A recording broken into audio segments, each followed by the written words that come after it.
Muli nga nagkagulo ang bahay ng mga Palacios dahil muli na namang umatake ang Palacios killer.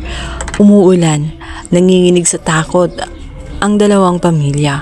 Magkahiwalay ang dalawa, kaya naman sa pamamagitan lamang ng radyo sila nagkakaroon ng contact. Dito nga ay parang naaligaga na nga itong si Sam matapos kasi na umikse na naman ang kanyang biyanan. Gusto kasi nito na makuha ang kanyang anak at mas lalo pa silang nagimbal sapagkat si Belle ay inatake nga ng Palacios killer at ang hindi alam ng lahat, ang Palacios killer na isa nga sa pumapatay ay walang iba kundi itong si Vivian. Siya lamang ang nasa likod ng pagkamatay nitong si Belle. Ngunit hindi sa lahat ng mga namamatay doon.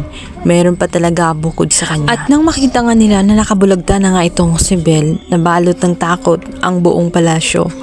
Hindi na nila alam kung anong gagawin. Nagtuturuan na sila kung sino nga ba ang totoong Palacios killer. Nandun na nga sa point na maging itong si Amando ay pinaghihinaan na nga nila.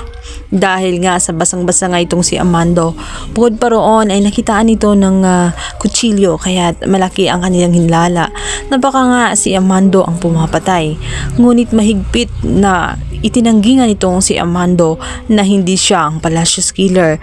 Naroon lamang siya dahil bumaba siya sapagkat nakita niya na ito nga si Belle ay nakikipaglaban nga sa Palacios killer at nakita din niya ang pagbagsak ni Belle dahil nga napuruhan siya ng naturang Palacios killer. Ngunit sadyang wala siyang ginawang masama sa iba ang pumapatay. Ngunit dahil sa galit itong si Aurora at itong si Galvan, sadyang ididiin nila itong si Amando.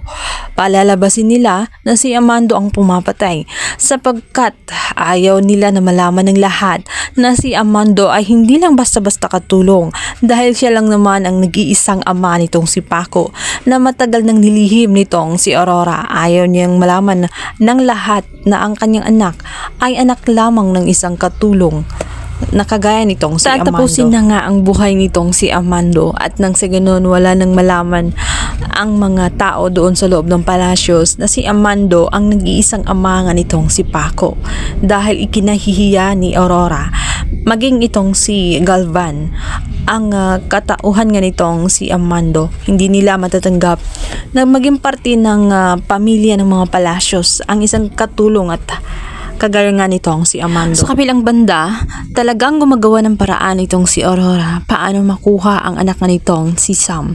Sinasamantala niya ang pagkakataon na nagkakagulo nang dahil nga sa Palacios killer at hindi pa mawari kung sino.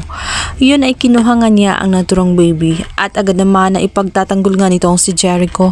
Ngunit maiisan pa rin siya ni Aurora dahil mapukpok nga siya sa leeg na siyang maging dahilan kung bakit mawalan siya ng malay. Kaya naman ang baby ay na kay Aurora Palacios pa rin.